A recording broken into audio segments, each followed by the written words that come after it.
Rainbow Dash floated up in the shallower waters of unconsciousness. She couldn't make her body respond enough to open her eyes, but her ears could still pick up the sounds of voices nearby. Maybe it was survival instinct once again kicking in, but the sound pulled her out of unconsciousness, only though enough to lie half in and half out of those murky depths. "Ooh," said a strangely high-pitched voice. "Ponyfing is Ponyfing. Ponyfing is down here." "Ponyfing?" said another, even higher-pitched voice. They were both nasal, if they had pinched their nostrils shut before speaking. "Down here? Nope. Ponyfings live on surface." "This one down here." "How did that happen?" A third voice chimed in, slightly deeper and breathier than the other two, though no less nasal. "Look at flappy fingy Fiensleys. Is a pony thing from the sky?" "Pony things live in the sky," asked the first doubtfully. "Has flappy wing thingies like Tweety birds. Tweety birds live in the sky. But ponies things eat grass. No grass in the sky. What birdie pony things eat? Buzzy flies? Fluffy white floaty puffballs? Huh?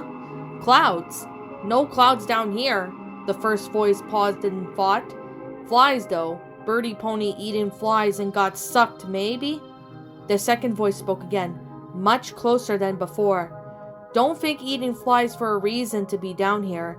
This pony thing herded. Look at see? All bust up. Nasty, ready, bloody mess. Maybe that why it down here. Hide in the bunny and burrow when a foxy loxy around."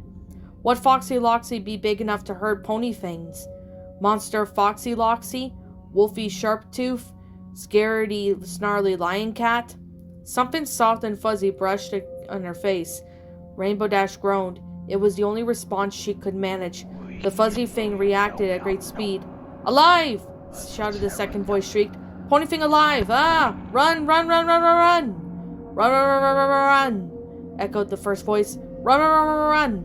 Run, run, run, run, run! Run, run, run, run, run! Oof!" "Silly billies," chastised the third voice. "Go crash into each other, you cause you to be silly. Birdie pony thing to herd it and to catch a thing. Poor birdie pony thing." The voice drew closer. "You all heard it and in pain. Not good, definitely not good. We need help?" Evidently, the question wasn't directed at her. At first, the voice appeared to respond to it. "We stay out of surface stuff. We stay out. Staying out good. Safer surface stuff confusing." "But we are not on surface now," the third voice pointed out. "Birdie pony thing down here with us. Our turf, our rules, our stuff, not confusing like surface stuff. Birdie pony thing down on our turf, so we can help or not. What if it's dangerous? Does it hurt birdie pony thing to look dangerous? No. Help is good, make us feel good. Would we not want to help us if we were stuck on surface all hurted and bruised up, right?" "Right. Good, very good," the third voice cried. "Decided then, where the others be. Need others to help move birdie pony thing." The speaker came closer to Rainbow Dash and said to her in her ear, "Don't you worry, birdie pony thing. We help. We take you home with us. Take care of you, you betcha." Rainbow Dash tried to prise her eyelids open, but they were totally uncooperative. She could feel herself fading, even though she tried to fight it. The voices became muted, until finally they, in their strange discussion, were nothing at all. "Scootaloo?" cheerily approached her student with caution, not because it was outside school hours, or because she was afraid of heights, but because the little filly was so still she wasn't sure if she was still awake, and didn't want to startle her into falling. Scootaloo looked around, far from being asleep. Her eyes were red-rimmed with tiredness. "Oh, hi, Miss Shirley. Oh, sweetheart. Have you slept at all?" "Kinda hard to sleep when the sun didn't go down last night." Scootaloo looked back at the sky, one hoof resting on the tortoise beside her. They were both transfixated. Clouds freckled with bright blue expanse, but it was still uncomfortably hot. Bands of Cloudsdale's finest weather ponies could be seen herding even more clouds together in an attempt to create some shade. But it was unrewarding task. Ponyville sweated, while the only clocks told them night and had become day again. Cheerily knelt beside the strange pair. Neither Scootaloo nor the tortoise looked at her. She did her best not to look down as she asked, "Scootaloo, have you had breakfast?" "I'm not hungry." Cheerily bit her lower lip. "Did you go home last night?" Scootaloo didn't respond. Cheerily already knew the answer. She knew Scootaloo lived at a foal's home. Cheerily had answered her door this morning to panicked green mare in one of her uniforms demanding her to find her missing charge. Cheerily had joined in the search and guessed Scootaloo might be where she had seen Rainbow Dash and Celestia's other chosen ponies had said goodbye before leaving for Canterlot. Sure enough, here she was on the school roof. "Scootaloo, you should have told Miss Martin where you were. She wouldn't have let me stay out, I gotta say. Stay, Miss Cheerily. I promised Rainbow Dash I'd wait for her." "You could still wait for her at home." Scootaloo shook her head. "The sun didn't go down." Cheerily blinked at the sig. "I know that, dear." "No, I meant the sun didn't go down. Don't you get it? That means something went wrong. It means they didn't find the elements of harmony and something happened to Princess Celestia." Cheerily remembered to panic on Twilight's face and the urgent summons to Canterlot. As ever, Twilight had been reluctant to part with details that might start a panic, but Rainbow Dash's goodbye to Scootaloo had more been telling. She had promised to trounce the big bads even without the elements of harmony. How would they were missing was still a mystery. Was that all that happened to the 6 ponies who left and still not returned, nor sent any word of what's going on? Uneasiness hung like a pall over Ponyville. No amount of cheerful words could dispel it. "I'm sure Rainbow Dash and her friends will be back soon and have a good explanation for," Cheerily stated. "No, they won't." Scootaloo sniffed and turned to face away. The hoof resting on the tortoise tapped his shell, carefully avoiding the little propellers struck there. "Tank came up here and to wait with me. He had a bad feeling." "The tortoise had a bad feeling?" Cheerily said doubtfully. "Uh-huh," Scootaloo nodded. I think something really bad has happened to Rainbow Dash." Her voice cracked at the end. "Oh, sweetheart, it's an awkward ankle and a precocious as well." But Cheerily shuffled over and hooked her chin sideways over the Scootaloo's ears in a hoofless hug. "You mustn't think like that. You have to stay positive." "I have a bad feeling too," Scootaloo sniffled, holding back tears with only partial success. Why else would the sun and moon be all messed up? If something had only happened to Princess Celestia, Princess Luna could have taken over both for a while, like Celestia did when she was banished. But the moon didn't come up, which means something must have happened to her too. We haven't heard anything from any pony in Canterlot, even though they promised they'd tell us what's going on. And Miss Cheerily!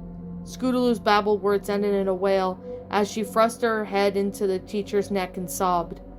Scootaloo was a tough little pony that rarely cried. That she was doing so now settled the bad feeling in Cheerily's heart as well. She couldn't deny what Scootaloo was saying and would never lie, even if it made reality sound prettier. It would only make the truth that much less harder to swallow than when it finally came out, and she would never cause undue pain of one of the students.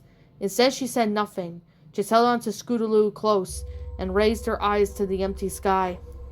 Guards were stationed at every door of the concert hall. Most of Canterlot's population on Earth ponies, they had required biggest holding pen of the largest number of Griffin squadrons to watch over them until King Claw or his generals passed down instructions on what to do next. Unlike unicorns, who had magical wards on keeping them contained, or the Pegasi, who had the least numerous type of pony in the capital, sheer strength, imitation, and soundproof, near impenetrable building, were tools at the Claw Army's disposal here. Inside the hall, things were squashed, but they were not so much there was standing room only. As such as captives had split into tiny groups and cliques, was the wont of Canterlot ponies, though the conversation had died down a lot since they were marshaled inside. Fearful murmurs that still created Preparosaurus and ponies who had once been called the creme de la creme of Equestria society, now cowered at the mercy of a brutish species, all too eager to punish them for stepping out of the line. "What do you think they intend to do with us?" asked the pale blue mare in the tremendous whisper. "This isn't fair. This just isn't fair. What did we ever do to deserve this?" "Where's Princess Celestia?" demanded the gray stallion. "Where's Princess Luna? Why aren't they protecting us?" "Maybe they've abandoned us," still said another stallion, who had lost his other wing in the roundup. His prematurely bald head gleamed with a soft mood, lightning in the concert hall. There was still little preserved that such an elegant place was now the scene of so much terror and confusion. "Maybe they made a deal with the griffins. Maybe they sold us out to those bloodthirsty monsters." His wife gathered their two identical colts close and stroked their manes as they cried. "Don't be so stupid," she hissed. "You're frightening the foals. The princesses would never do anything like that." Then where are they?" the gray stallion demanded again. "As if I know. I was taken from my house and brought here without an explanation. The same as you. So I know you're just as much as you do." "Maybe," the tremendous mare cleared as her throat as she said in a voice soft, almost like none of them could hear her. "Maybe they're dead. Maybe the griffins killed them. Maybe they're going to kill us too. Maybe that's why they've put us all in one place. Maybe they're going to... The colts cried even harder. Their mother glared at the other mare. "Don't talk rubbish, of course. The princesses aren't dead." "Then where are they?" demanded the first stallion, his eyes beginning to go wild as he stamped his hoof in frustration. "Why haven't they used their magic to stop all this nonsense and rescue us? And what about Celestia's student? What's her name, the purple unicorn?" "Twilight Sparkle." "Yes, what about her and those mares from Ponyville? They have a duty to come here and rescue us." "I heard they already came here before the battle," said the balding stallion. "Well, I haven't seen them. Where are they? Why aren't they doing their duty?" The mother of the colts gritted her teeth. "I don't know. Now shut up asking."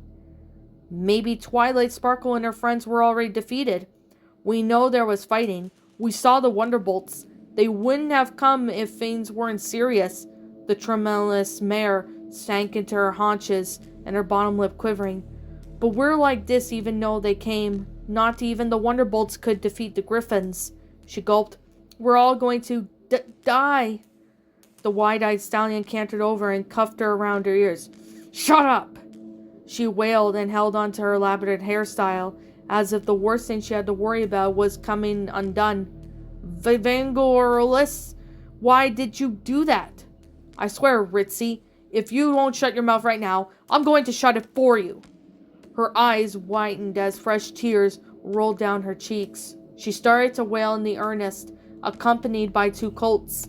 Several ponies rushed to her aid as the stallion raised their hoof to strike her before he was tackled to the floor. He struggled in his own panic, giving him extra strength as the discussion turned into as a close brawl in Canterlot High Society has ever seen. At least 2 griffin guards descended and put it to a stop to it. In the far corner of another mare shook her head as she watched them. One day being captives was enough to reduce the artistic ponies to behavior the lower classes that they had always looked down upon would find it appalling.